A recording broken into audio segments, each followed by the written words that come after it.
Welcome back to our channel.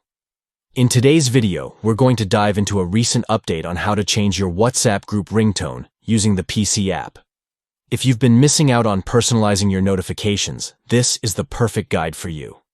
Let's get started. First, open your WhatsApp account on your PC. This is where all the magic begins. Make sure you're logged into your account and on the main screen where you can see your chats. Next, look towards the bottom left corner of the screen for the gear icon. This is your gateway to all the settings. Click on the gear icon to open the settings menu. Once you're in the settings, click on the notifications option. Here, you'll find various settings to manage your alerts and sounds for both individual chats and groups. Now, scroll down until you find the notifications tones section. This is where the fun begins. Look specifically for the option labeled Groups. Click on it, and you'll see a list of available tones for your group notifications. Take your time to listen through the tones and choose one that suits your style.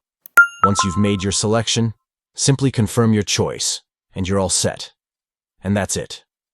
By following these straightforward steps, you can now enjoy unique notification sounds for your WhatsApp groups right on your PC. It's a small change, but it can make a big difference in how you manage your group chats. Thanks for watching. If you found this video helpful, don't forget to like, subscribe, and turn on notifications for more tips and tricks. Happy chatting.